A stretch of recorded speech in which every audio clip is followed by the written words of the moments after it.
When we set up the perimeter, um, we everybody had guard duty, including probably including the well, I did as a RTO, and we did like a 2 hour duty, and then you'd sleep for 2 hours, and then a 2 hour duty.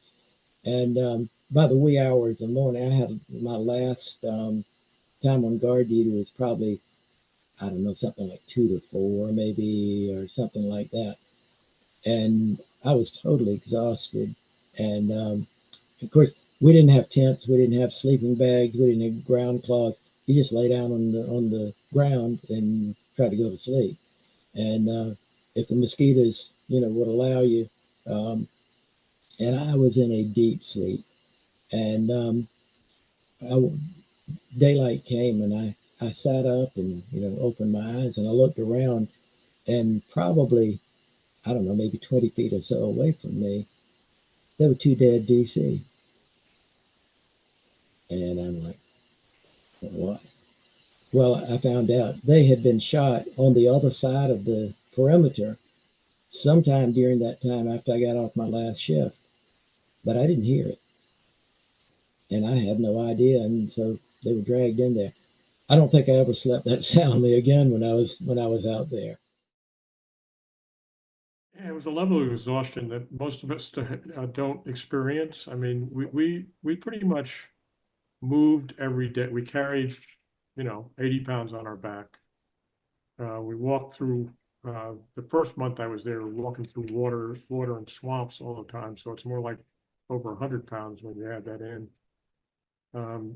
You walk from daybreak to dusk, and then you dig a foxhole, and some of you go out on an ambush patrol, and the other ones, and whether you're in an ambush patrol or not, you're in a three-man position where you're awake for an hour, you sleep two, you're awake for an hour, you sleep two, and then all of a sudden it's morning again, and you put everything on your back and go do it again, and it is exhausting. I mean, it's so exhausting that um, during the rainy season, so sometime in April, there was water everywhere, and I laid down on some dry ground and fell asleep, and I woke up with water coming in over my mouth.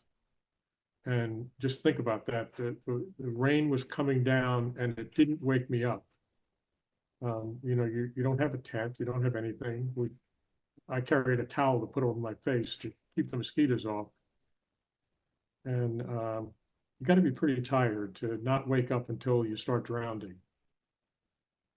And then there's a story about a rat as well, if I remember right.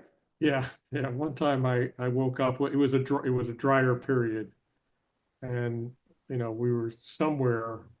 Um, we might have been in a forward base camp, and I might have been laying next to my foxhole, or I might have been out,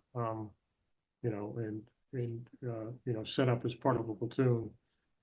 But I remember I woke up and a rat had cuddled up next to my side, and I woke up and I felt it, and I said, "This is not good." And let me just I don't want to bite him. I don't want him to bite me and have to go get rabies shots. So I just moved around a little bit, and he got up and walked away. And it was the middle of the night, and I was just happy he walked away.